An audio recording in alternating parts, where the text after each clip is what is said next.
Que le Seigneur Dieu vous bénisse. Que Dieu vous bénisse.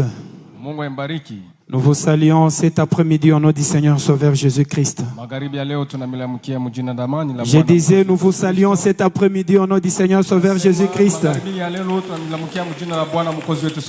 Nous sommes reconnaissants envers notre Dieu. Nous sommes reconnaissants envers notre Dieu pour cette opportunité qu'il nous accorde de nous retrouver dans sa maison. Sans plus tarder, je vous prie de vous lever. Nous introduisions notre culte avec le passage de l'Écriture,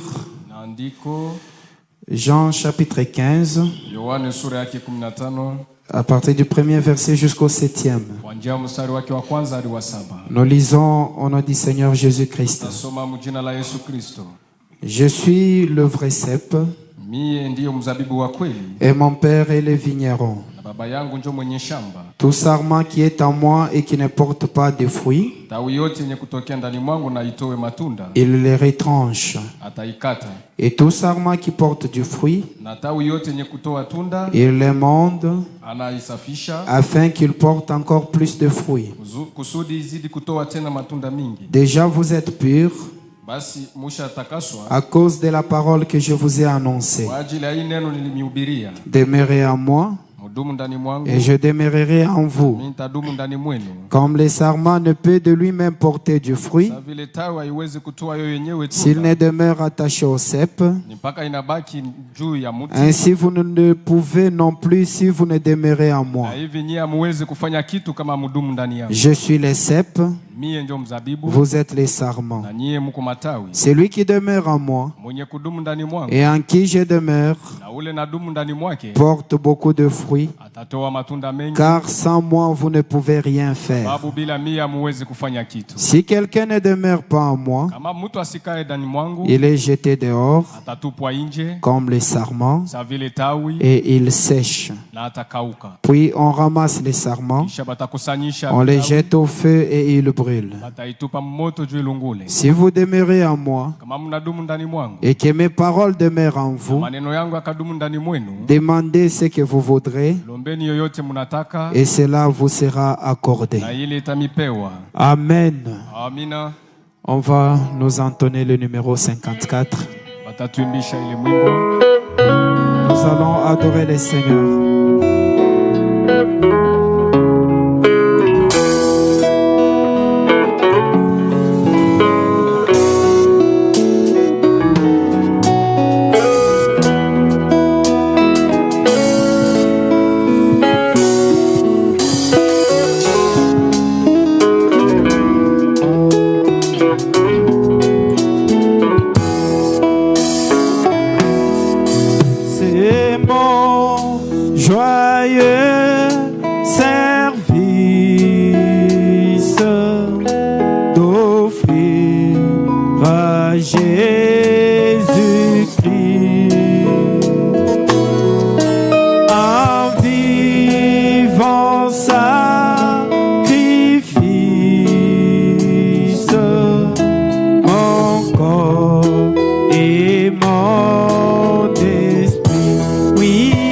Accepte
Descends de la flamme.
suivre la prière.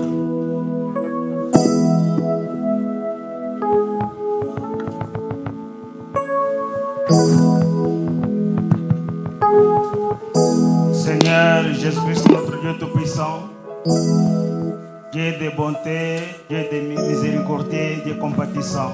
Nous te remercions, ô Dieu bien-aimé, à cette heure, parce que tu as accepté que nous puissions nous retrouver ici dans ton temple, ô Dieu bien-aimé, à cette heure pour t'écouter, nous parler, pour t'adorer, Seigneur. Maintenant, ô Dieu, nous avons suivi, tu nous as dit, Seigneur Dieu Tout-Puissant, que nous devons demeurer en toi pour pouvoir porter la vie, ô Dieu Tout-Puissant. Comme tu es le sceptre, nous sommes des serments, ô Dieu bien-aimé. Tu as dit que les serments qui ne portent pas le fruit sera coupé et jeté, Seigneur Dieu Tout-Puissant. Notre prière est que tu puisses nous attacher à toi, que nous puissions demeurer à toi, parce que tu as dit sans toi, nous ne pouvons rien, oh Dieu bien-aimé, Seigneur. Maintenant, nous demandons que tu sois avec nous, Seigneur, pour nous conduire, pour nous guider, pour être avec nous du début jusqu'à la fin, comme toi tu as dit. Tu es l'alpha et tu es l'oméga, Jésus-Christ, notre Seigneur. Viens, sois avec nous dans toutes les parties de notre Église, oh Dieu bien-aimé, en commençant par, oh Dieu Tout-Puissant, le président des cultes, oh Dieu Tout-Puissant, dans toutes ces parties, dans le louange, dans l'adoration, dans le prière, oh Dieu bien-aimé Seigneur, sois avec nous, oh Dieu bien-aimé Seigneur, Dieu Tout-Puissant. Transporte-nous dans le lieu céleste, oh Dieu, pour que nous puissions, oh Dieu Tout-Puissant, t'écouter, nous parler à travers de toi, oh Dieu bien-aimé Seigneur. Puisque, oh Dieu, de nous-mêmes, nous ne pouvons rien comme tu as dit, Seigneur. Nous consacrons notre culte, oh Dieu Tout-Puissant, en tes saintes mains, bien-aimé, le prédicateur, l'homme que tu as utilisé, ton serviteur, que tu dois choisir pour nous parler ce soir, oh Dieu Tout-Puissant. C'est un homme, il s'est préparé comme un homme, mais nous demandons que tu puisses le prendre dans ta main comme un instrument que tu dois utiliser, Seigneur, pour pouvoir nous transmettre la vie que tu nous as préparée pour aujourd'hui. Car tu es le Dieu, oh Dieu Tout-Puissant, qui donne à tes enfants la nourriture au temps convenable, Seigneur. Nous sommes venus, oh Dieu Tout-Puissant, pour pouvoir prendre cette nourriture et manger, Seigneur, pour avoir la vie éternelle, Jésus, notre Seigneur. Nous sommes des humains, nous avons marché d'une manière ou d'une autre, oh Dieu bien-aimé. Maintenant, nous te demandons de nous prendre tels que nous sommes, nous jeter dans la mer de l'oubli, oh Dieu Tout-Puissant.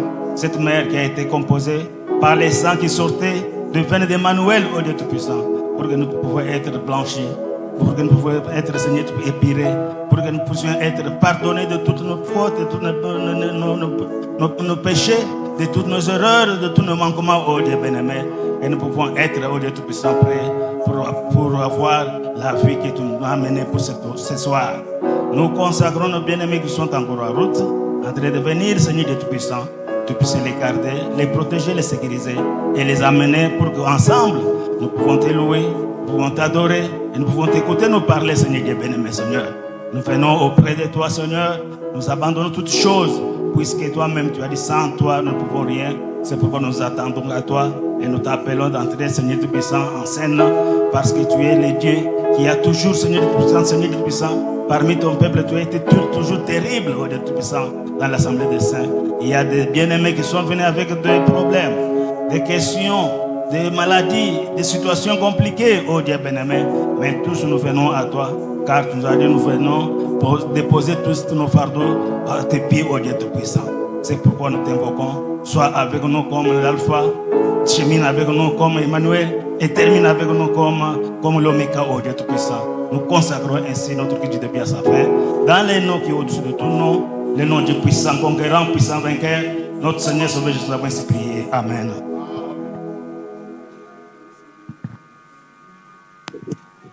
Amen. Amen. Je vous prie à présent de vous lever, nous allons louer notre Dieu. Avant de passer à l'écoute de la parole,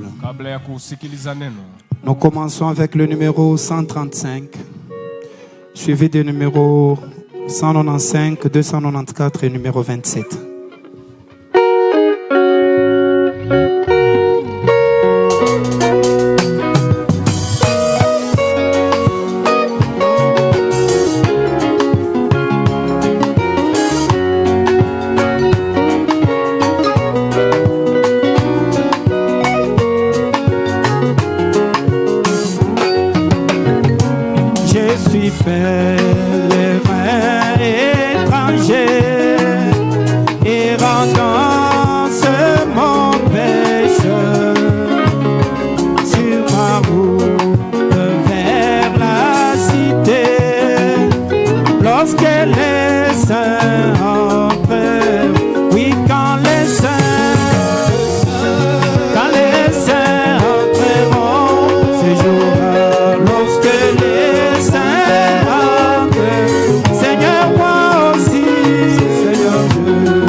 Et disait, acclamons les rois des rois.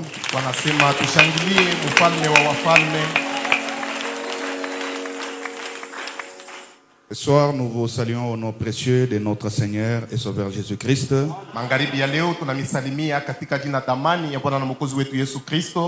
Et nous tenons vous remercier d'être venus pour adorer notre Seigneur Jésus-Christ. Et nous tenons à remercier notre ancien qui ne cesse de nous appeler ici pour prêcher à sa place.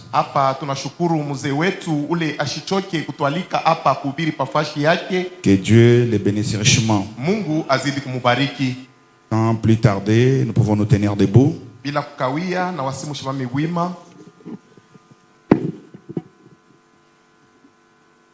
Prenons Galates chapitre 5 versets 7 à 8.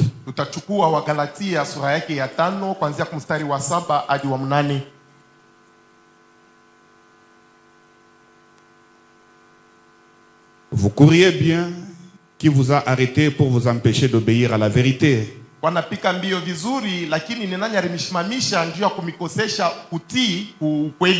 Cette influence ne vient pas de celui qui vous appelle. Allons dans l'Ancien Testament. Prenons Proverbe chapitre 4 verset 23.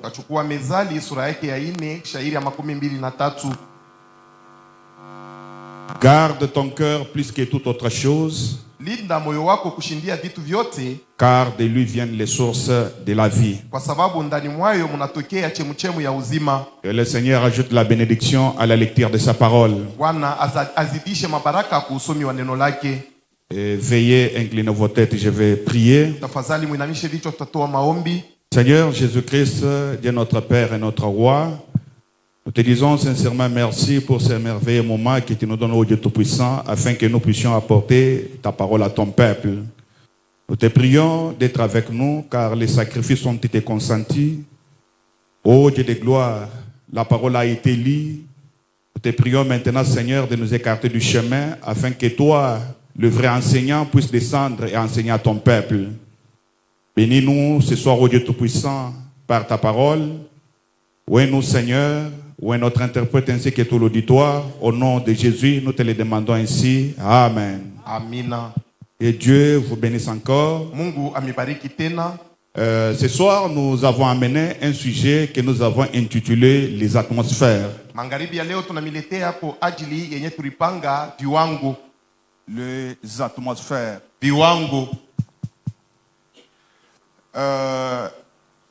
D'après le dictionnaire, nous avons consulté le mot atmosphère. Nous avons vu qu'il est défini de plusieurs manières.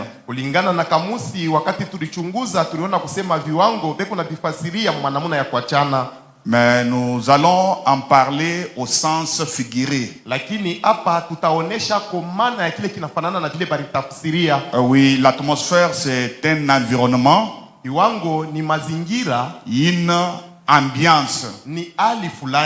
C'est les sentiments que votre cœur incarne. Ça peut être la joie, ça peut être la paix, ça peut être l'inquiétude. Alors, lorsque cela est extériorisé, alors cette joie qui était intériorisée est extériorisée et vous êtes maintenant, vous vivez dans cet environnement-là, dans cette ambiance de la joie et tout le monde voit que vous êtes joyeux.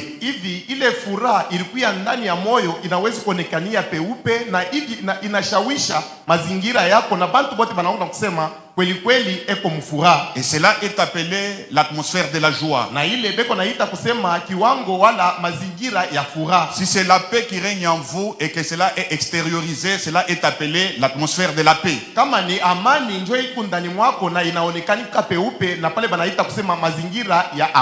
Et à chaque situation, il faut une atmosphère. Na kwa kila tukio kuna kuabidi kupatikaneko hali fulani. Il nous faut une certaine atmosphère pour arriver à un résultat dans chaque situation. Inakufai hali fulani njoo kufikia kwa matukio fulani. Et Frère Branham parle, je crois, c'est dans Être conduit de 1955, paragraphe 5. Ndugu Branham anasema kwa fashi moja hivi nadhani ni mwenye kuongozwa ya mwaka 15 kifungo cha 5. Il dit que vous savez, les militaires avant d'aller au front, ils chantent. Anasema mnajua waskari kabla ya kwenda kumvita wanaimbaka mbele, wanaimba sana pour avoir du courage. Njoo kupata ko odari. Donc ils cherchent une certaine atmosphère pour avoir du courage. Beko natafuta ko hali fulani njoo kupata ujasiri. Oui mes frères. Ndio ndugu. Alors l'atmosphère est d'une importance capitale. Hivi hali ni ya faida kubwa. Oui, si l'on veut avoir un résultat dans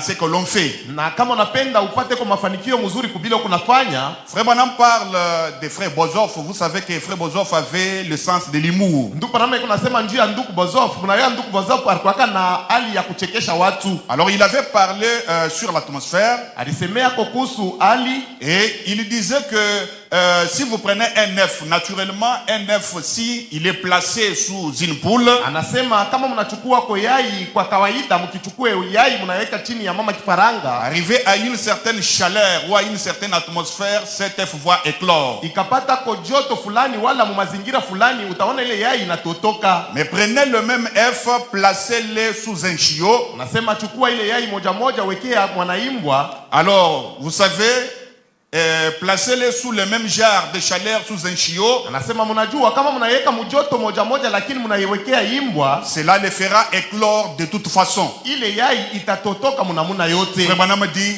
Bozoff avait raison. Ndugu Branham anasema Bozoff kila alisema ni kwa kweli. Alors vous savez, pour nous les êtres humains, Frère Branham dit l'atmosphère dans laquelle nous vivons. Unajua njia yetu sisi binadamu, ndugu Branham anasema mazingira ambamo tunaishi est produite ou est engendrée par ce qui est en nous. Anasema iko nafanyika vile kufatana na kile kiko ndani mwetu. Nous créons cette atmosphère avec ce qui est en nous. Sheye tuko naumba ile hali na vile viko ndani mwetu. Oui, certainement. Ndio hakika. Si nous avons la joie, kama tuko na furaha, nous allons créer l'atmosphère de la joie. Tutaumba hali ya furaha kando kando yetu. La joie quitte de l'intérieur vers l'extérieur.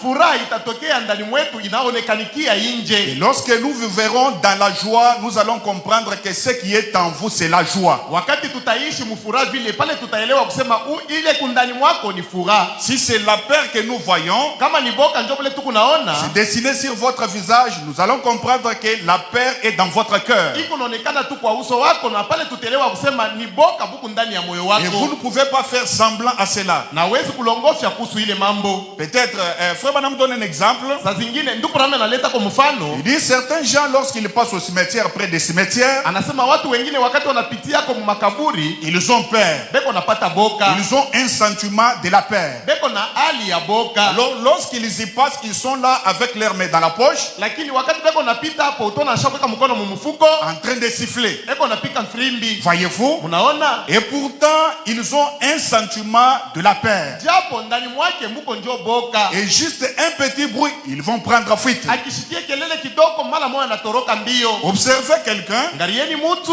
qui il n'a pas un sentiment de la joie en lui. Ule ashina na hali ya furaha ndani mwake. Il est accablé par des épreuves et des problèmes. Mwenye kushikwa na mashida na matatizo. Mais lorsqu'il voit les gens, il essaye un peu de créer la joie. Lakini kama naona watu saa zingine na kipima kwa kudifanyisha ndio kusema umbe kufuraha. Vous allez remarquer qu'à un moment donné, il va entrer dans l'atmosphère de la tristesse. Parce que c'est la tristesse qui était dans son cœur. Utaona kusema wakati mmoja hivi ataonekanisha paka hali ya sikitiko kwa sababu ni sikitiko ndio iko ndani mwake. Et même si il ne vous en parle pas, vous-même vous allez remarquer au point que vous allez lui poser la question. Apparemment, tu n'es pas comme d'habitude. Hata kama yeye niambie lakini mwe mtarionea mwe wenyewe na unaweza na kumuuliza sema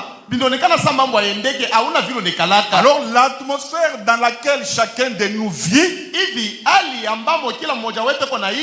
est produite par ce qui est en lui. Peut-être cela est produit par les attributs de l'incrédulité ou du péché.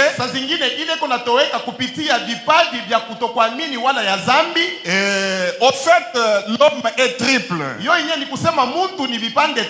Parce que je veux maintenant entrer dans le développement. L'homme est triple. L'homme est corps. Il est esprit. Et il est l'âme. Frère Branham dit, dans la plupart de ses prédications, et si vous lisez les prédications d'avant 1963, il dit que l'homme est corps, l'âme et l'esprit. Non, l'homme est corps, l'esprit, et plutôt l'homme est corps, l'âme et esprit. Là c'est avant 63.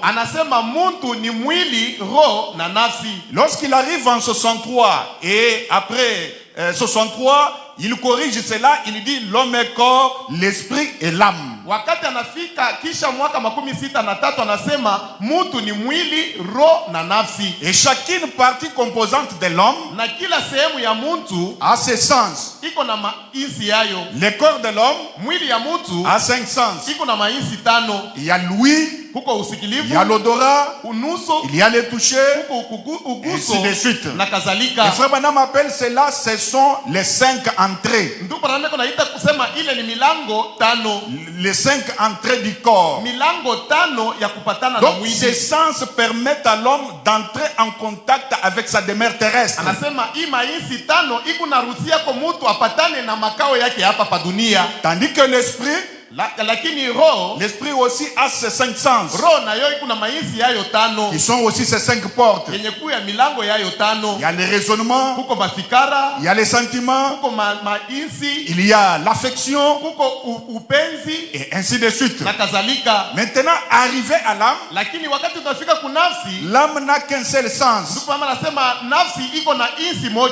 Parce que dans ce sujet, je veux plus me focaliser sur l'âme.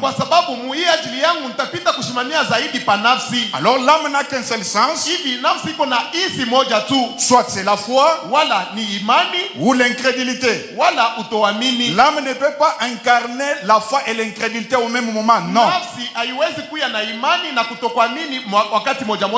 Si l'âme a la foi, c'est que l'incrédulité n'est pas là. Si dans l'âme il y a l'incrédulité, c'est que la foi ne peut pas là. Alors le prophète dit, l'esprit du Seigneur peut descendre dans cet auditoire, et il peut descendre sur votre deuxième partie, c'est-à-dire dans votre esprit ou dans votre intellect. Frère Branham dit, vous pouvez prophétiser, voir des visions, parler en langue, mais aussi longtemps que cet esprit n'est pas entré dans l'âme, vous n'êtes pas sauvé. C'est là qu'il fait une forte déclaration dans l'une de ses prédications. Il dit, quelqu'un peut être baptisé du Saint-Esprit et aller en enfer.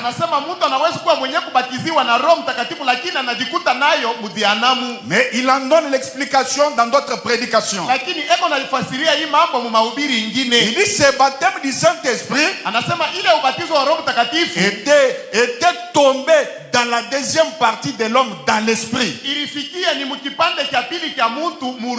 Cela n'était pas entré dans son âme. Parce que lorsque le Saint-Esprit entre dans l'âme de l'homme, c'est pour toujours. Dieu ne peut pas vous les retirer. Même si vous commettez des fautes, vous pouvez subir des punitions, mais jamais Dieu ne pourra vous perdre. Mungu asiwezi kukupotesha. Parce que le Saint-Esprit est dans l'âme. Kwa sababu Roho Mtakatifu ishakuingia ndani ya nafsi. Mais si c'est au niveau de l'intellect, lakini kama nabakiria paka mwakili, mes frères, vous pouvez voir des sons spirituels. Unaweza kulota mandoto ya kiroho. Vous pouvez avoir tous les dons ou tous les 9 dons spirituels d'un Corinthiens chapitre 12. Unaweza kupokea mazawadi yote ya Wakorinto wa kwanza sura ya 12. Et si vous mourrez dans cet état-là, lakini ukakufa tu mwile hali, vous allez en enfer. Utaenda mudhianamu. Voilà pourquoi Jésus avait dit, ndio kwa maana Yesu alisemaka, beaucoup viendront en ce temps-là. Wengi watakuwa mwile wakati, et ils diront, na watasema, n'avons-nous pas prophétisé en ton nom? Eti atukutabiri mujina lako? N'avons-nous pas prêché en ton nom? Atukubiri iko mujina yako? N'avons-nous pas fait ceci en ton nom? Atukufanya vya hivi mujina yako? Mais je leur dirai, je ne vous ai jamais connu. Lakini mwile wakati tawaambia kusema mishi amijuaka. Imaginez que quelqu'un qui donne des vraies prophéties, mujifikirie mtu ako naleta masauti ya unabii ya kweli, quelqu'un qui prêche, les gens cassent les chaises, mtu ako nahubiri hivi bantu wanavunja bichi na mais arrivé à la fin de la course, lakini kufika kumwisho ya safari, Jésus lui dit que je ne t'ai jamais connu. Yesu ako namwambia kusema mishi kujuake. Oh, c'est une matière à réflexion. Hii mambo yanapaswa kutufikirisha kabisa. On devrait faire l'inventaire de sa vie. Tunapaswa kuchunguza kabisa kabisa maisha yetu. Vous savez, Caïphe avait prophétisé. Mnajua kusema Caïphe alitabiriaka. Judas avait même chassé les démons. Yudasi alifukishaka na mapepo mchafu. Oh, mes frères et sœurs.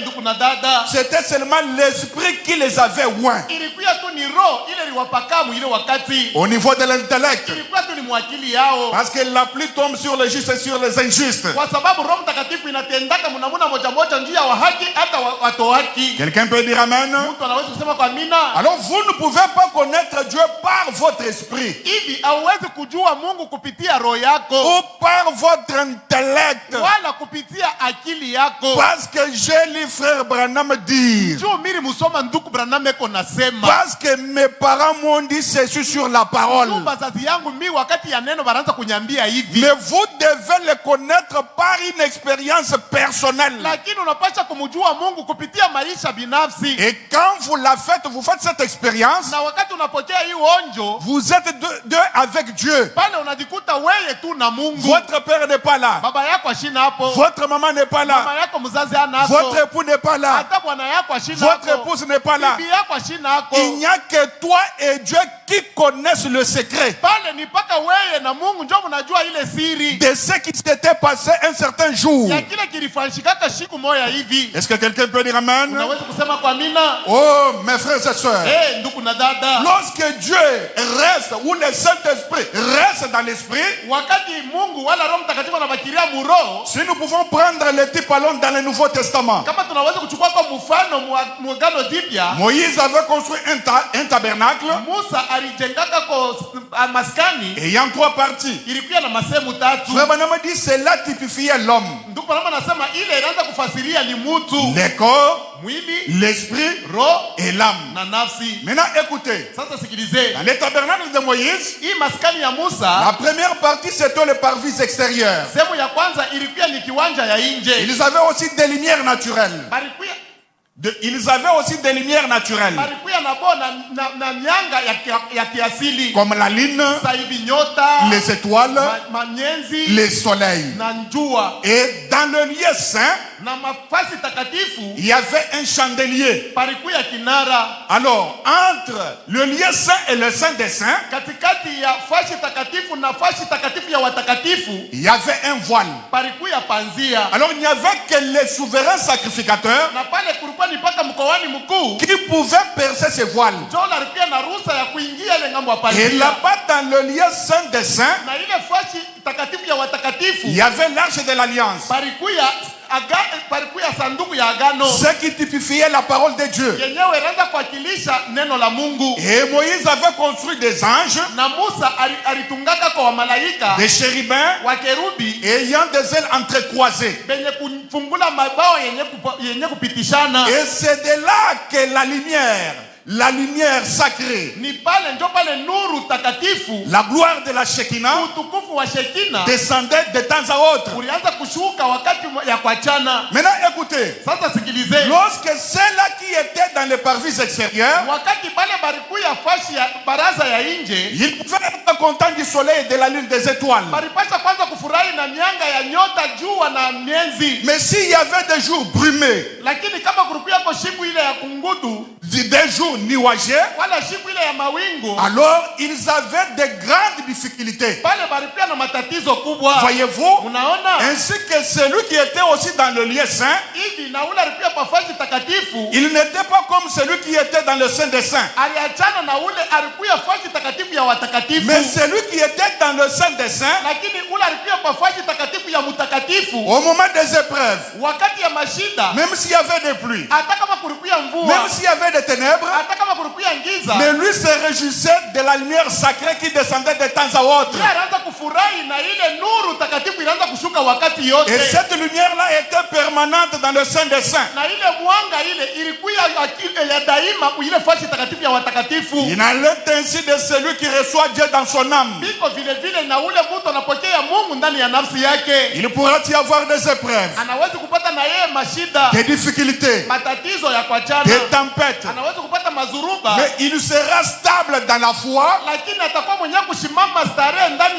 parce qu'il vit dans le Saint des Saints où la gloire de Shekinah est permanente. Les tempêtes peuvent venir le secouer, mais l'homme est stable dans la foi. L'homme ne quittera jamais le message de William Branham. Mais celui qui est dans le lieu saint, dans les parvis extérieurs, au moment des ténèbres ou des difficultés, il fuira son église, il fuira la parole de Dieu. Voilà pourquoi aujourd'hui une sœur est stable dans la foi parce que son mari l'a amenée là-bas. Et pourtant elle n'a pas le Saint-Esprit dans son âme, mais que son mari meurt. La sœur va quitter le message de William Branham. Pourquoi? Parce qu'elle vivait dans le parvis extérieur. Oh, merci Seigneur Jésus-Christ. Et maintenant écoutez, mon problème ce soir c'est l'âme. Ainsi c'est votre âme qui gouverne tout. Vous êtes ce que vous êtes par votre âme. Votre comportement, votre façon d'agir, oh, vous le faites par votre âme. Et les atmosphères que subissent votre esprit et votre corps émanent de votre âme. Si nous vous voyons dans une certaine atmosphère, par exemple, vous êtes parmi les gens qui fument beaucoup, mais vous dites que vous êtes un croyant du message, nous allons comprendre qu'en toi il y a ce sentiment-là. Oh, je peux lire Frère Branham. Est-ce que vous aimez Frère Branham? Ce soir, je vais juste poser des jalons sur lesquels nous allons construire cette prédication pendant les jours qui nous sont alloués par notre ancien.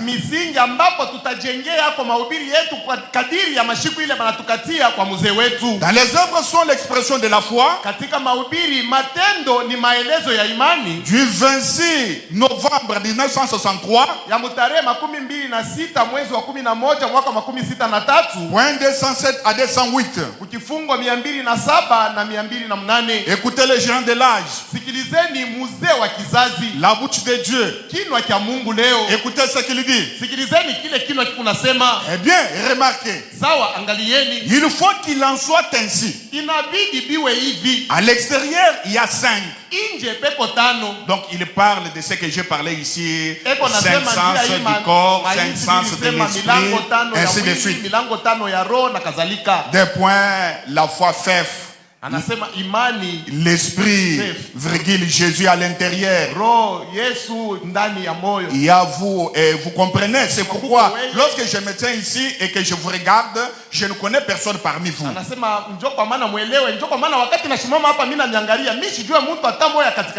L'esprit peut moindre. Et malgré tout, je ne connais personne parmi vous. Mais lorsque cela atteint l'intérieur de l'intérieur, et Frère Branham va nous montrer ce que c'est l'intérieur de l'intérieur. Mais lorsque cela atteint l'intérieur de l'intérieur, alors c'est Dieu. 208. C'est par là que l'homme extérieur peut raisonner. Par exemple, il dira, eh bien, vous savez, je sais que je ne dois pas commettre adultère. Ça c'est l'homme extérieur. Il prend la décision. Je sais que je ne dois pas commettre adultère. Comme Pierre s'était décidé d'accompagner Jésus partout. Il était sincère dans ce qu'il disait. Maintenant écoutez. Puis vous savez, l'esprit me dit donc que je ne dois pas commettre l'adultère.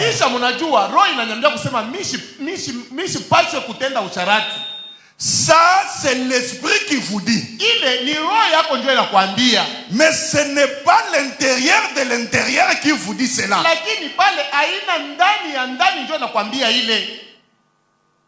Frère Branham dit. Mais vous voyez,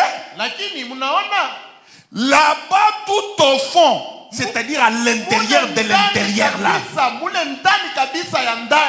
cette chose est encore là, l'adultère est encore là. Et aussi longtemps que cette chose est encore là, même si l'esprit dit qu'il ne va pas commettre adultère, attention, vous allez toujours commettre l'adultère. Parce que la chose est au fond, dans votre âme. Voilà pourquoi Frère Branham dit, quand nous arrivons à la fin de chaque année, les gens disent tournons la page. Quand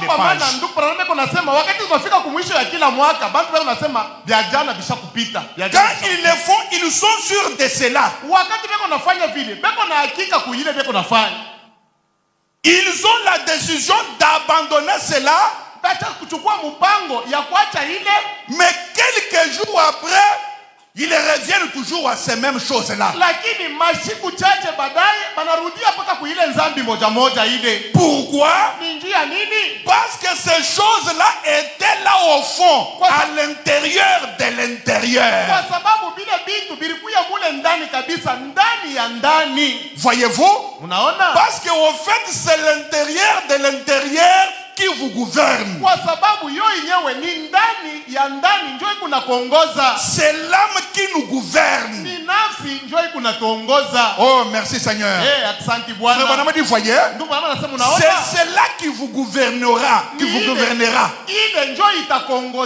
C'est-à-dire, si la chose là, l'adultère est dans l'intérieur de l'intérieur,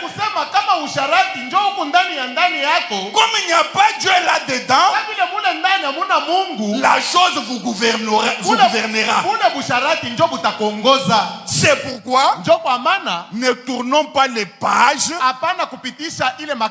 mais cherchons Dieu qu'il demeure dans nos âmes. C'est ça l'unique solution.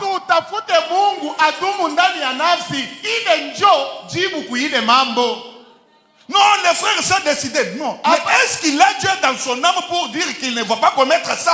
Non,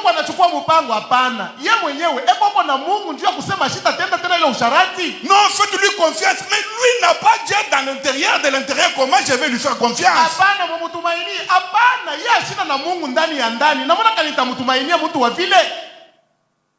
Il fait de l'hypocrisie. Ou soit il est sincère, mais la chose qui est au fond le gouverne toujours.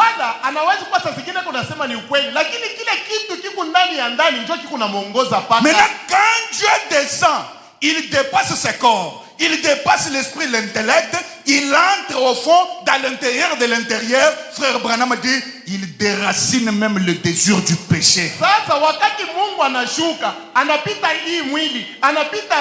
Anapita na akili, anaingia mule ndani ya ndani, anatosha ile usharati, na pale ndipo Branham anasema unakuya kiumbe kipya. Voilà la vraie solution. Ile ndio jibu ya kweli na ya mzuri. Dire que je ne vais pas faire ça et que la chose où le Saint-Esprit n'est pas au fond. Kusema tu na kino asema mimi sitafanya hivi lakini Roho Mtakatifu ashaingia mule ndani yako. Vous allez toujours mentir. Wewe uyasema utalanda paka, voler, escroquer, parce que toutes ces choses est à l'intérieur de l'intérieur.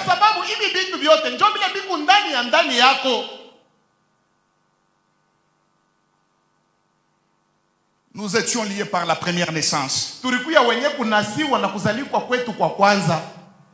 Nous étions indomptables. Nous étions indomptables devant la parole. Nous avions la nature des choses de ce monde en passant par la première naissance.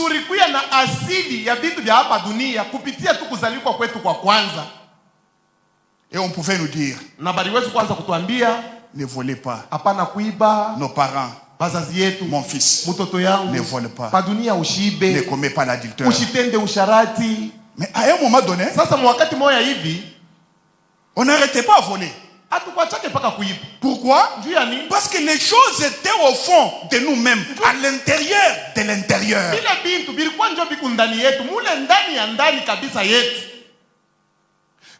Quand on donne le conseil, on pouvait comprendre.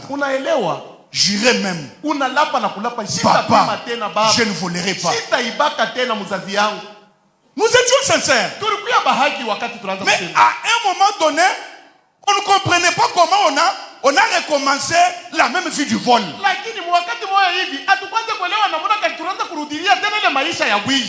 Pourquoi? Parce que les attributs du péché qui étaient à nous gouvernaient.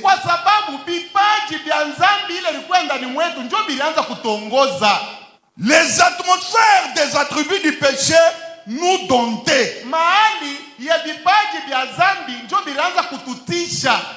Là, je m'adresse aux parents. Chers parents, quelle que soit la discipline que vous pouvez appliquer sur votre enfant, mais s'il n'arrive pas à naître de nouveau, il commettra toujours les mêmes erreurs. Vous pouvez les tabasser, les lier. Il pleure, papa, je ne ferai plus ça. Mais est-ce que vous avez enlevé ces attributs-là du péché qui est à l'intérieur de l'intérieur? Il pleure, vous le déliez. Vous dites papa, et il dit papa, je ne ferai plus ça. Mais le lendemain, il vole encore. Il triche encore. La discipline, c'est bien. C'est la parole. C'est la règle d'or. Mais un petit conseil. À la discipline, ajoutons la prière. Parce qu'il n'y a que la prière qui peut le délivrer pour l'amener à recevoir Dieu à l'intérieur de son intérieur.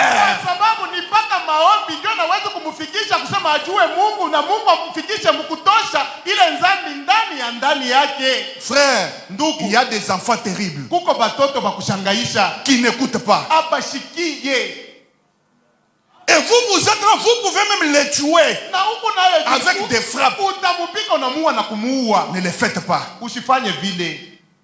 Il est dompté par ces attributs du péché qui est dans son âme. Frère Branham qui était un grand prophète, qui est un grand prophète de l'âge. Billy Paul, il commence à fumer.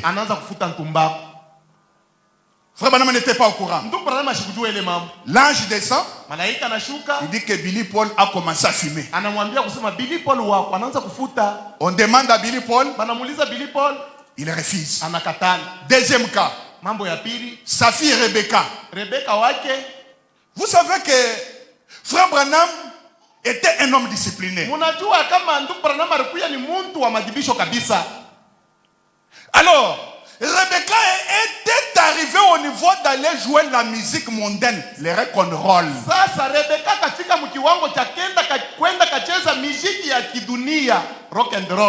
Tous les conseils qu'on avait donnés à Rebecca avaient échoué.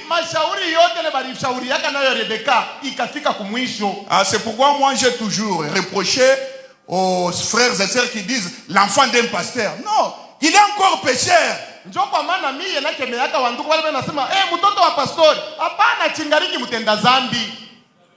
C'est le pasteur qui doit faire tout pour les ramener avec la parole et que le Saint-Esprit descende dans son âme ou à l'intérieur de son intérieur pour qu'il ne répète plus les mêmes bêtises.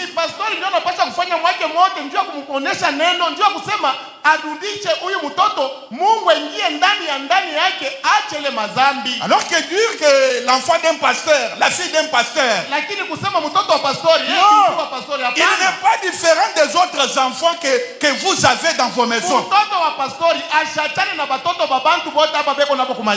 Les enfants de diacre ne sont pas différents des autres enfants que vous avez dans vos maisons. Si les enfants n'arrivent pas à recevoir Dieu dans leur âme, qu'ils soient les enfants d'un prophète majeur, qu'ils soient les enfants d'un pasteur pieux, qu'ils soient les enfants d'un diacre pieux, ils feront les bêtises. Quelqu'un peut dire amen. Quelqu'un peut dire amen. Voyez-vous? Maintenant. Et le corps et l'esprit dit, je ne dois pas commettre l'adultère. L'esprit me dit, je ne dois pas encore faire cela. Frère Branham dit, comme vous n'avez pas Dieu dans votre âme, vous dites que moi je ne prends plus la bière. Mais le lendemain, qu'on prenne une bouteille de cette bière-là, on secoue devant votre nez, nous allons voir.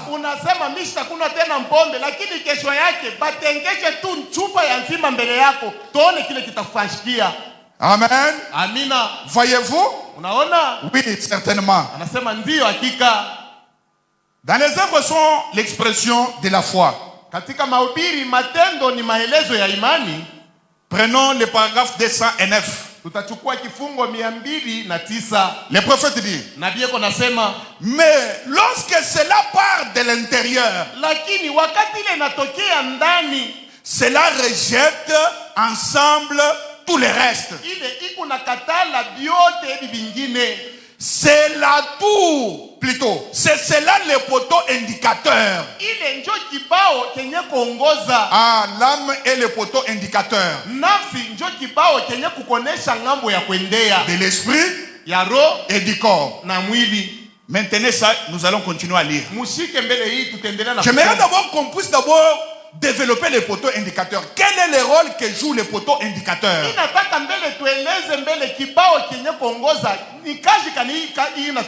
Les poteaux indicateurs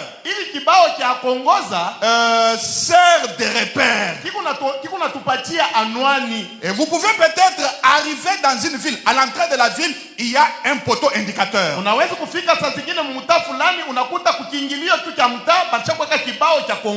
si vous n'avez jamais été dans cette ville-là, on vous dit bienvenue à Lubumbashi. Or, vous êtes encore en dehors de Lubumbashi. Mais c'est le poteau indicateur qui vous dit que maintenant, si vous voulez entrez parce que c'est à Lubumbashi où vous voulez aller.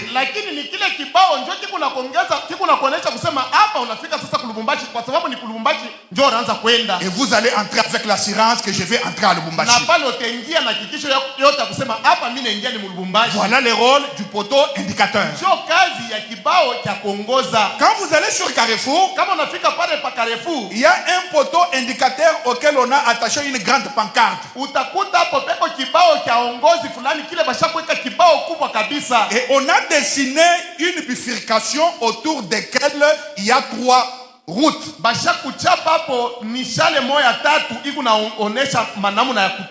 Ou 3 grandes avenues. Il y a la route qui mène vers Likasi, la route qui mène vers Golf, et la route qui mène vers les centres-villes. Maintenant, vous n'avez jamais été à Lubumbashi, plutôt vous êtes toujours à Lubumbashi, mais vous n'avez jamais été au Golf. On vous dit que comme vous voulez aller au Golf, allez sur Carrefour, là où vous connaissez bien, maintenez-vous là-bas, il y a un poteau indicateur qui va vous montrer une avenue qui mène vers les golfs.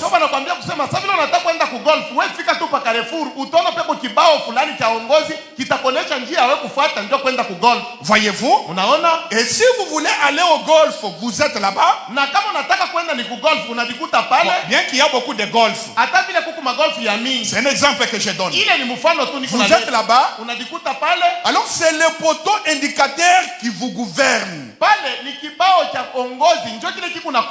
qui vous conduit. Voyez-vous? C'est comme un panneau de signalisation.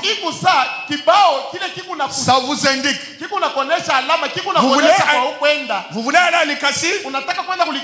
Prends ça. Prends ça. Prends ça. Et vous vous amenez tout droit sur cette avenue-là jusqu'à Likasi. Maintenant, si vous sondez cette écriture, l'âme est le poteau indicateur. Maintenant, frère Banama dit, vous ne m'avez jamais vu. Je n'ai jamais vu frère Kabeya. Lui n'est pas ce corps. Moi, je ne suis pas ce corps. Parce que quand je mourrai, on dirait le cadavre de Jérémie. Normalement, Jérémie, c'est l'intérieur de l'intérieur. Maintenant, écoutez. Par la première naissance, nous avons un poteau indicateur. Chacun de nous là. Votre âme là. C'est ça le poteau indicateur. C'est une bifurcation. Voyez-vous? Et il y a des différentes petites portes.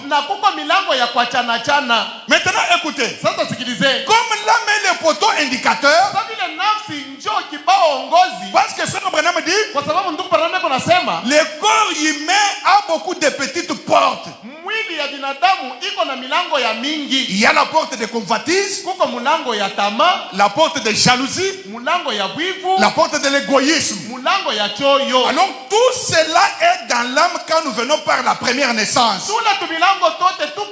ya nafsi wakati tunazaliwa hapa mkimwili humu. Maintenant écoutez. Sasa sikilizeni. L'homme intérieur est là. Huyu mtu wa ndani eko hamu. Il y a des portes. Kuko na bilango pale. Partout là. Pashi yote. Avant de naître de nouveau. Kabla ya kuzaliwa mara ya pili. Maintenant écoutez. Sasa sikilizeni. Nous sommes nés dans ce monde. Tunazaliwa mu hii dunia. À un certain âge, personne ne nous avait jamais appris comment mentir. Mkipimo moja hivi hakuna mtu alituoneshaka namna ya kwanza kulani. Vous allez trouver un enfant de 4 ans ou 5 ans, il commence à mentir. Mais qui lui a appris? Parce que lui n'a jamais été à l'école, parce que ses parents ne lui ont jamais appris que si tu fais ça et que tu vois qu'il y a un danger, alors tu dois faire le contraire. Utashutukia tu mtoto mmoja ya miaka moja miaka 4 wala 3 anaanza kulanda. Japo shaenda kushule wala bazazi yake bayamwambia kusema kama kuko hatari fulani landa hivi wala fanya hivi. Personne ne lui a jamais appris de voler. Hakuna mtu ashakumfundishaka namna ya kuiba. Mais vous allez remarquer, lakini utaona tu vous déposez quelque chose, unaweka kitu moja hivi par pale. exemple un biscuit. Kwa mfano unaweka biscuit. Vous sortez. Unatoka nje. L'enfant de 4 ans ou 5 ans vient. Mtoto wa miaka 5 wala 4 anakuya. Il vole. Anaiba. Il met peut-être ici. Anafichika saa zingine. Il part aux toilettes. Anaenda kule kuchoo. Il la mange. Anakulia yako. Et quand vous venez, na wakati unakuya, vous posez la question. Unauliza. Mais ici il y avait un biscuit. Ili hata biscuit hapa. Qui l'a pris? Nani anabibeba? Pas moi. Haina mimi. Pas moi. Haina mie. Pas moi. Haina mie. Pas moi. Haina mie. Qui lui a appris ça? Ni nani anamfundisha vile? Finalement, il y a des poudres, des biscuits partout aux lèvres. Unaona et vous lui dites, mais ça c'est quoi? Manchenge ya biscuit shabakia kumilomo unamwambia sasa hivi iko kumilomo ni nini? Qui lui a appris ça? Ni nani alimfundisha vyote vile? Voyez-vous? Unaona? L'homme intérieur, l'intérieur de l'intérieur, il y a beaucoup de portes. Muntu wa ndani, ndani ya ndani muko milango ya mingi. Avant la nouvelle naissance, mbele ya kuzaliwa mara ya pili, alors c'est cette nature de l'esprit que nous avons hérité de nos parents, ni ile asili ya roho ile tuririti tokea wazazi yetu, qui commence à nous conduire automatiquement njoo inaanza kutongoza tu kwa kawaida devant une circonstance, mbele tu ya mambo moja hivi. Or qui n'avait pas prémédité à mentir, japo au kupasha kufikiria sema utalanda, mais les poteaux indicateurs t'indiquent. lakini kibao uongozi kinakuonyesha mlango ya mensonge, mensonge, mensonge, mensonge, mensonge, landa. L'intérieur de l'intérieur. Ndani ya ndani. Voilà pourquoi Jésus avait dit à Nicodème, vous devez naître de nouveau. Ndio kwa maana Yesu alimwambia Nikodemu ya kusema unapaswa kuzaliwa upya. Jésus n'a pas dit vous pouvez naître de nouveau. Yesu sikuseme unawezi kuzaliwa upya, hapana. Et le verbe devoir c'est une obligation. Na unaona kusema hii ni lazimisho. Parce que lorsque l'on naît de nouveau, kwa sababu wakati unazaliwa upya, alors l'homme intérieur change. Pale huyu mtu wako wa ndani anabadilika. Il adopte les attributs du Saint-Esprit. Anapokea vipaji vya Roho Mtakatifu. Il a certaines atmosphères qui l'environnent. Anakuya na mahali fulani hivi kuna muzingiria. Maintenant, devant un péché, sasa hivi mbele ya dhambi, comme l'homme intérieur a déjà changé, sasa vile huyu mtu wake wa ndani ashakubadilika, le diable vient, il vous tente. Shetani anakuya anakujaribu. Danganya. Danganya. Les poteaux indicateurs, l'homme déjà changé vous dit, ne mens pas, ne mens pas. Kile kibao ongozi kile cha mtu ashakubadilika kinakwambia kusema ushilande. Voilà l'importance du Saint-Esprit ou de la nouvelle naissance. Sio faida inayo Roho Mtakatifu wala kuzaliwa kupya. Et c'est un combat maintenant. Na pale ni vita. C'est comme un chien blanc et un chien noir dont l'Indien l'avait parlé. Voyez-vous?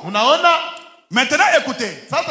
Oui, revenons à notre mouton. C'est cela les poteaux indicateurs, c'est la tour de contrôle. L'intérieur de l'intérieur. Et si nous pouvons remplacer X par sa valeur, l'intérieur de l'intérieur c'est l'âme.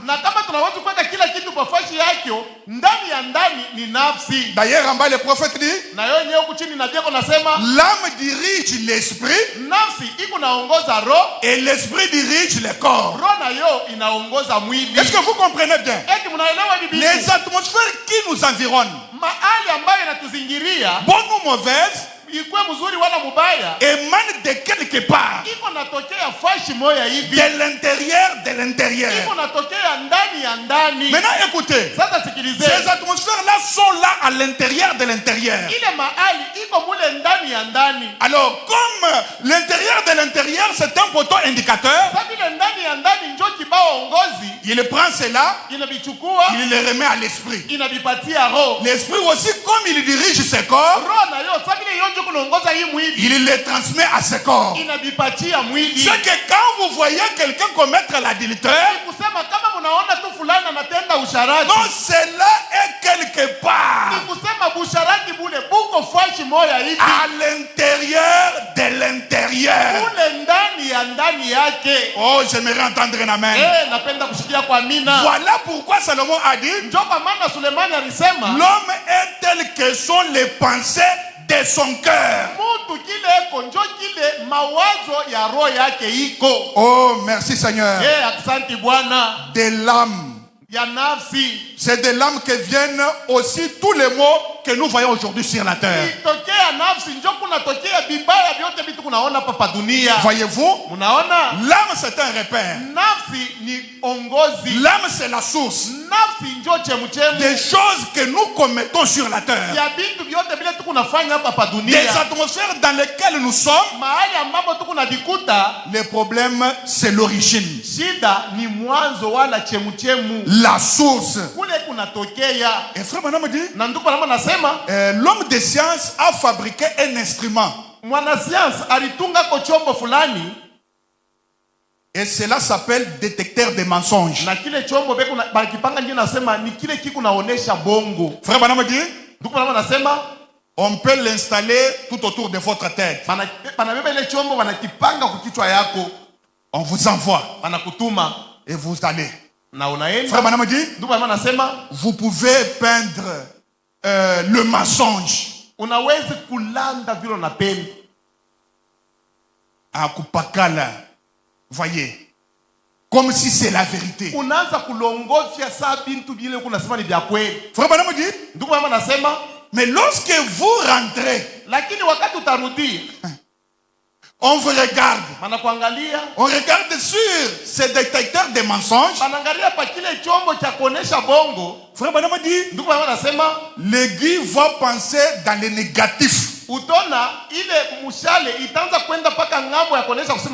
C'est-à-dire, il vous accuse. Il a menti. Il a menti. Il a menti. Il a menti. Pourquoi? Parce que l'être humain n'a pas été fait pour mentir. Et frère Branham dit, cela, ce détecteur ne marchera pas sur votre esprit, mais c'est sur votre âme. C'est pour vous montrer que c'est l'âme qui est la source de toutes choses que nous commettons, de tout acte que nous commettons.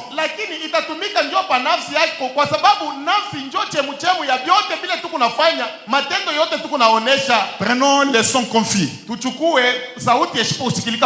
Paragraphe 64 à 65, je vais sauter pour aller 68 et 70.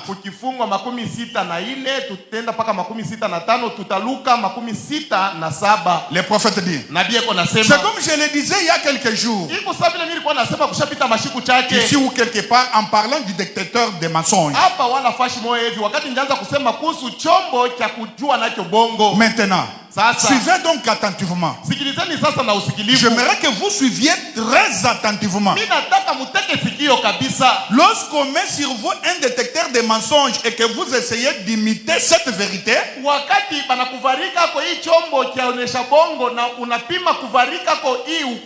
vous essayez de dire que c'est vrai, mais là au-dedans de vous, dans le subconscient, il y a un endroit appelé l'âme.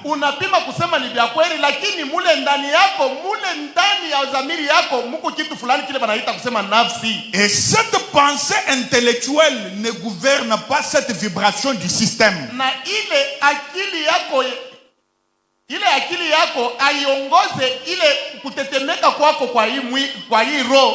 L'esprit, c'est seulement un directeur. cela vous conduira et sera vraiment incapable de vous amener vers Dieu, votre esprit. 65. Vous ne pouvez pas connaître Dieu par votre esprit ou par l'intellect. Bon, prenez 68. Non, continuons à lire. Il y a une petite phrase qui est très importante ici. Il dit c'est l'une des ressources ou l'un des canaux qui vous y conduira. Mais c'est votre âme qui vous gouverne. Vous avez écouté frère Branham? C'est votre âme qui vous gouverne. Si l'âme a Dieu, alors les atmosphères célestes seront sur vous.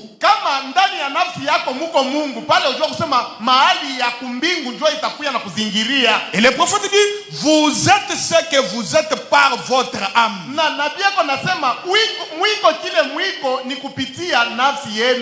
68. Il dit maintenant, le directeur des mensonges ne marchera pas sur votre esprit.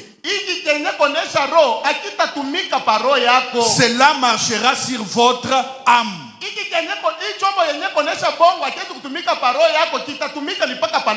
Cela ne marchera pas sur votre intellect. Il y a des gens qui peuvent imiter la vérité. Ils imitent la vérité. Cependant, c'est un mensonge. Ils peuvent imiter la vérité au point qu'ils peuvent séduire n'importe qui. 70. Maintenant, cette personne, que se passerait-il si vous pouviez amener cette âme qui se trouve à l'intérieur dans une parfaite harmonie avec Dieu?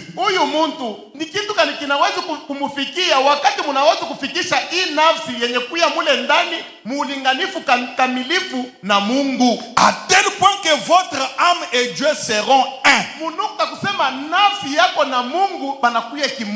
Frère Branham dit, à ce moment-là, vous pouvez demander tout ce que vous voulez.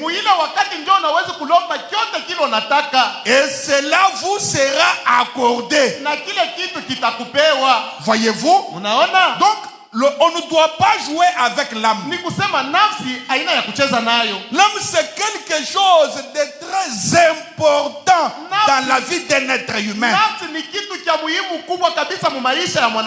Mes frères, vous pouvez perdre l'argent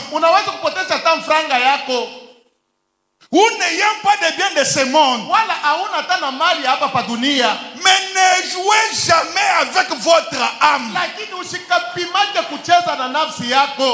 Parce qu'en fait, les richesses de ce monde n'équivalent même pas à la valeur de l'âme. Même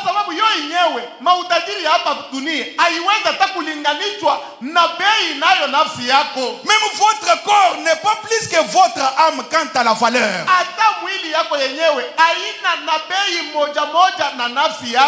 Tout ce que vous avez amassé comme l'argent, les biens de ce monde, c'est bien, ce n'est pas mal. Voyez-vous? Mais cela n'est pas plus que votre âme. Et frère Branham dit, l'âme vaut 10 000 mondes. Mais si nous sondons cette déclaration-là, combien de ressources naturelles avons-nous dans ce monde, un seul monde, dans lequel nous vivons? C'est beaucoup et beaucoup. L'or, nickel, l'uranium, fer, tout ce que vous connaissez là. Maintenant, faites cela fois 1000. Et regardez maintenant comment Dieu a valorisé cette âme. Oh, malheureusement, certains ont vendu leurs âmes au diable. À cause de bien de ce monde. À cause de l'argent. Frère, je vous dis franchement, peut-être après 100 ans, nous ne serions pas sur la terre. Si je suis tardé. Cette génération sera morte après même 80 ans. Maintenant, à quoi sert le bien pour lequel tu as donné ton âme, tu as vendu ton âme?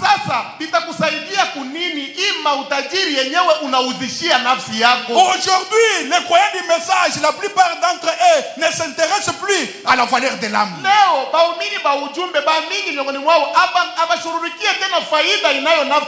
Voyez-vous, aujourd'hui, les croyants, la plupart des croyants du message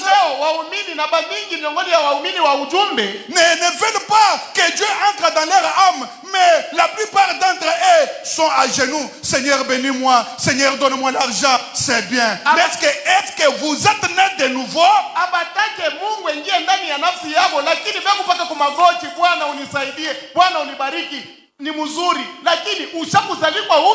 Voyez-vous?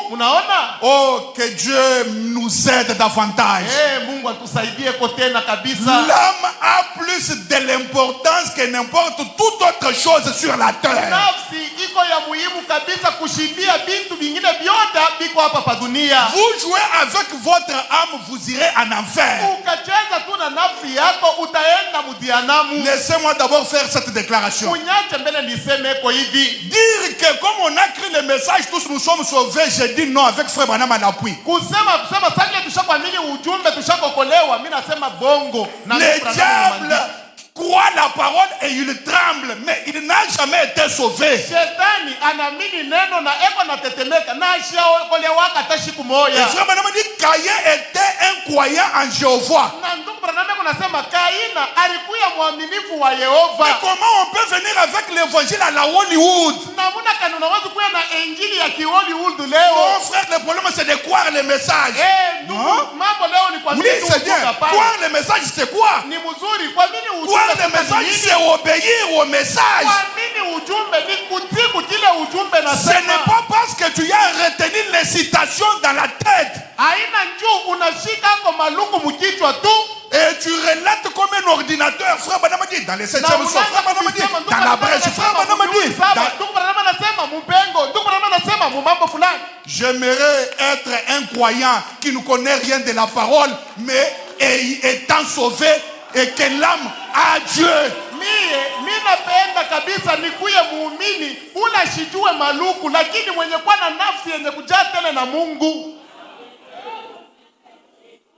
Nous pouvons nous tenir debout. S'il vous plaît, donnez-moi une mélodie qui peut donner une bonne atmosphère, parce que j'aimerais que nous puissions prier, que nous puissions reconsacrer nos âmes au Seigneur. Watatutumia kwa mwimbo ya kutofakari nayo, kwa sababu ninapenda tuombe kabisa, tutolee mara tena Bwana Mungu wetu manafsi yetu. L'aurore. Commençons déjà à réfléchir à nos voix. Tuanze kutofakari kumanjia yetu. L'aurore. Sol, donnez-nous sol.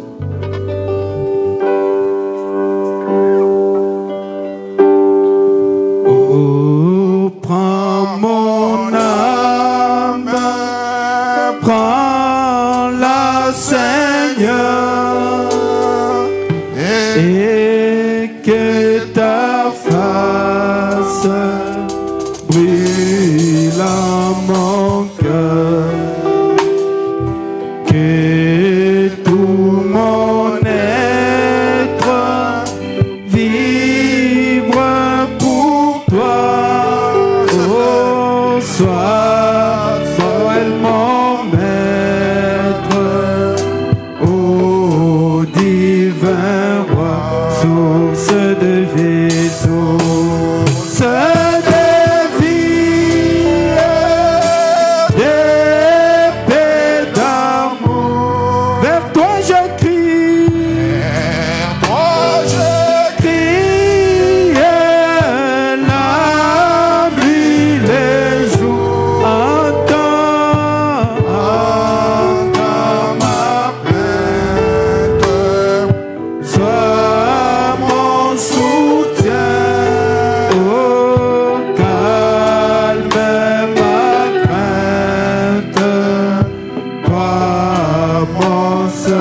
bien. Du mal perfide, oh garde-moi, viens sois mon guide, chef de ma foi. Quand la nuit voile tout à mes yeux, sois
notre Père Céleste.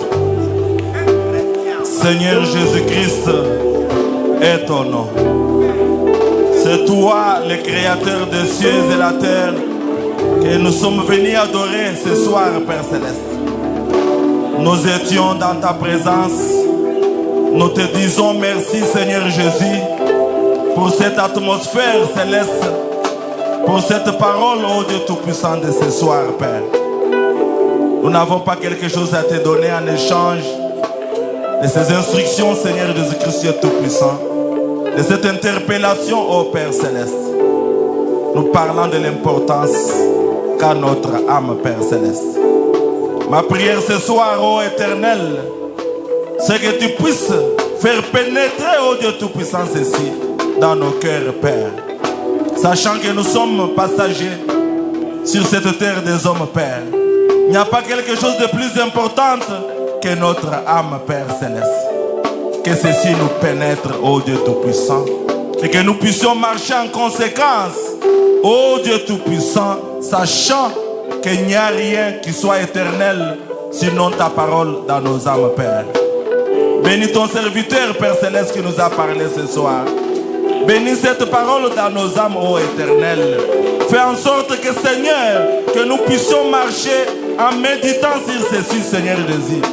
T'invitant à entrer en nous, Père Céleste. Si notre intérieur, l'intérieur de nous, est ancré en Christ, Seigneur, cela crée une bonne atmosphère, Père Céleste.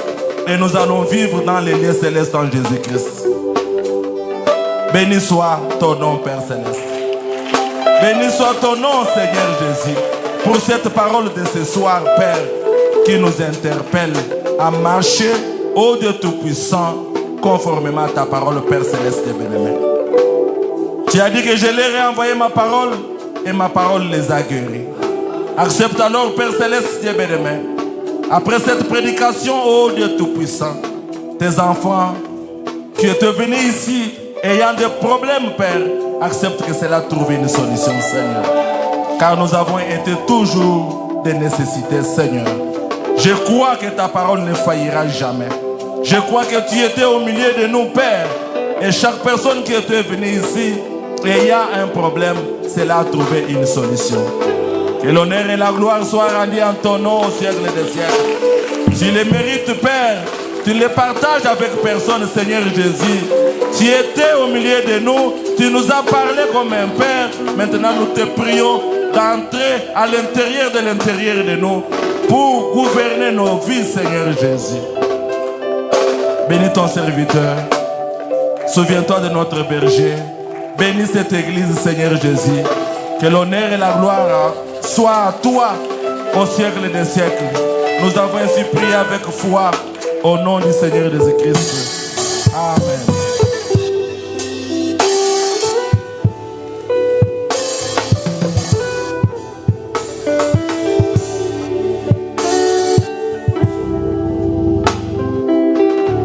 Amen.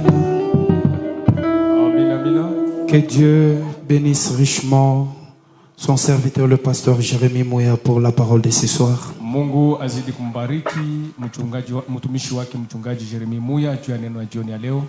Nous invitons à présent nos chers diacres. Hapa sasa tunawalika washemasi wapenzi. Ils peuvent prêter les corbeilles pour les services des récoltes des dîmes et offrandes. Wanaweza kukaribia na vikapo juu ya kazi ya kukongola zaka na sadaka. Ainsi que les offrandes pour l'entretien de notre temple. Na sadaka ya kutengeneza nayo hekalu yetu. Inclinons nos têtes pour demander prière. Vichwa juu ya kupata kuomba. Divin Maître Seigneur Jésus-Christ, nous te sommes infiniment reconnaissants pour ta présence au milieu de nous ce soir. Nous voulons, ô Dieu, compléter notre adoration de ce soir par ce service de récolte des dîmes et offrandes. Nous te prions, ô Dieu Tout-Puissant, de bénir tes enfants et d'être avec nous tout au long de ce service, du début jusqu'à la fin. Au nom du Seigneur Sauveur Jésus-Christ, nous demandons et prions ainsi. Amen. Oh. Nous allons accompagner ce service avec le numéro 68.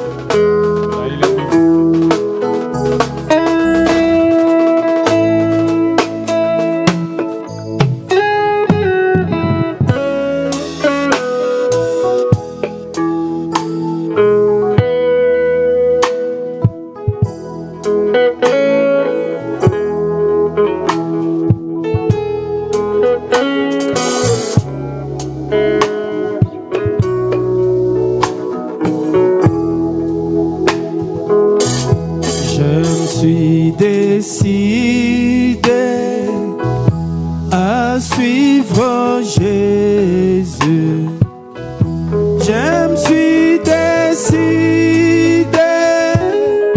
à suivre Jésus. Je me suis décidé à suivre Jésus sans jamais chemin. La croix devant moi, le monde derrière moi.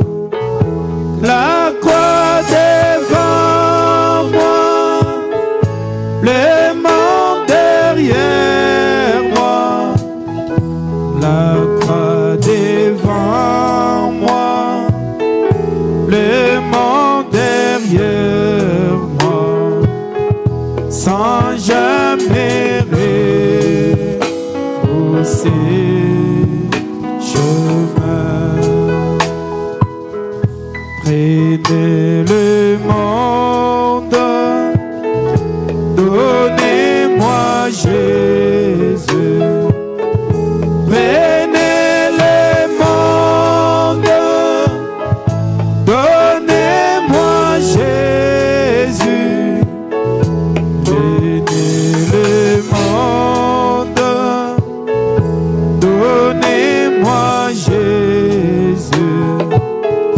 J'aimerais pousser les pas chemin. Je suis en marche vers le royaume. Je suis en marche vers le royaume. Je suis en marche vers le royaume. J'aimerais pousser les pas chemin. Même seul je continuerai la marche. Même seul je continuerai la marche. Même seul je continuerai la marche sans jamais repousser chemin. Amen. Amina. Nous rappelons à l'église que demain matin nous aurons notre prière matinale. Tunakumbusha kanisa ya kwamba kesho asubuhi tutakuwa na ibada yetu à partir de 7h juste. Itaanza uma 7h juste. Nous réinvitons le pasteur Jérémie Alacher. Tunamwalika tena mchungaji Jérémie Kumimbali. Il y a nos bien-aimés qui fêtent leurs anniversaires. Kuko bapendwa betu banasherehekea tarehe ya kuzaliwa kwao.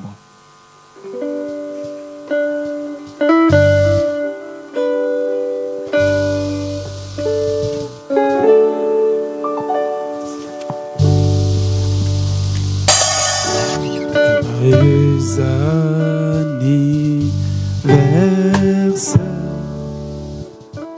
joyeux anniversaire, joyeux anniversaire,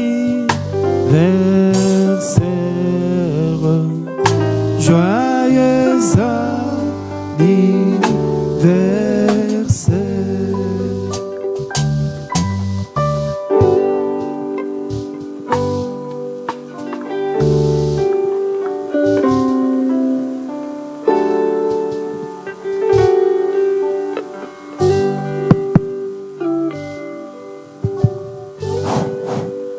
Les frères et sœurs dont les noms suivent, vous montez ici sur l'estrade, à l'hôtel.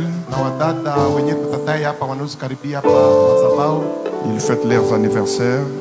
Et ils ont demandé la prière pour être réconsacrés au Seigneur. Frère Grégoire Mbala fête son 26e anniversaire qu'il avance.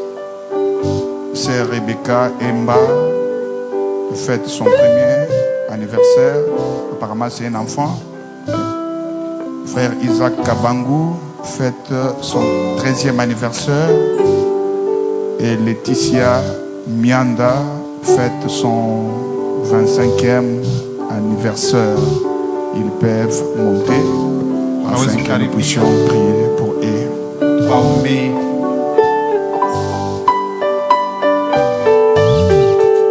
Il prend soin de vous. Il prend soin de vous. Pendant le jour ou la nuit, il prend soin de vous. Inclinons nos têtes ensemble. Seigneur Jésus-Christ, Dieu Tout-Puissant, Dieu de William Marion Branham, voici mes frères et sœurs qui fêtent leurs anniversaires en guise de reconnaissance au Dieu Tout-Puissant. Ils ont demandé cette prière pour être réconsacrés à toi, Seigneur. Nous savons que ce qui entre à tes saintes mains, personne ne peut te les ravir. Je te prie, Jésus, comme tu les as protégés, Seigneur, dans les années passées, continue à les protéger, Père. Que l'ange de l'Éternel campe autour d'eux, ô Dieu Tout-Puissant, jusqu'à ce que les jours, ô Dieu Tout-Puissant, seront terminés sur cette terre. Accorde-leur la grâce, ô Dieu Tout-Puissant, de vivre ta parole. Sois l'ennemi de leurs ennemis et l'adversaire de leurs adversaires.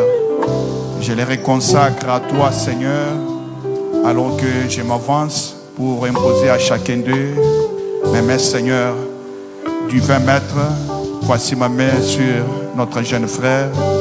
Nous te prions, Seigneur, d'accomplir toutes les bénédictions et grâces demandées dans la prière derrière la chair, afin que cela puisse l'accompagner au Dieu Tout-Puissant. Avec ma main sur notre soeur, que tout ce qui a été demandé dans la prière derrière la chair puisse, au Dieu Tout-Puissant, être sur notre soeur et s'accomplisse dans sa vie. Du 20 mètres, mon frère est ici devant moi, avec ma main sur lui, au Dieu Tout-Puissant. Je te prie, au Dieu de gloire, que les effets de la prière faite derrière la chair puissent l'accompagner. Du 20 mètres, avec ma main sur cette fillette qui fête son premier anniversaire, je te prie, au Dieu de gloire, alors que j'ai déjà prié à la chair. Je te prie de bénir sa maman, de bénir son papa, de bénir ses activités, afin qu'il puisse subvenir à ses besoins, Seigneur. Sois l'ennemi de ses ennemis et l'adversaire de ses adversaires. Je les réconsacre à toi au nom du Seigneur et Sauveur Jésus-Christ. Amen. Amina. Nous sommes arrivés à la fin. Que le Seigneur vous bénisse richement pour être venu. Allons dans la paix du Seigneur Jésus-Christ selon l'ordre de nos diacres. Et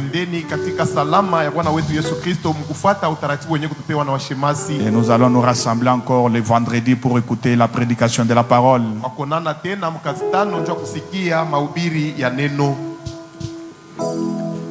Il est 18h27.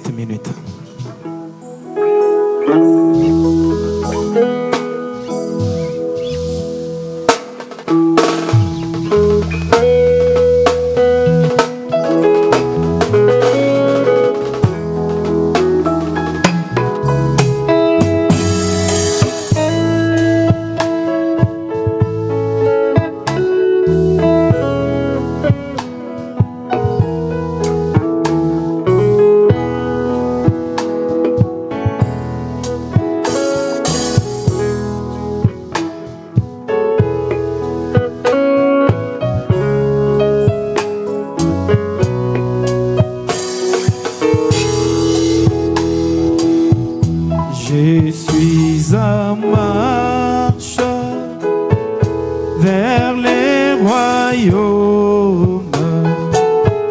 Je suis en marche vers les royaumes. Je suis en marche vers les royaumes. J'aimerais pousser mes pas chemin, même si j'ai continué la marche, même si j'ai continué la marche, même si j'ai continué la marche, sans jamais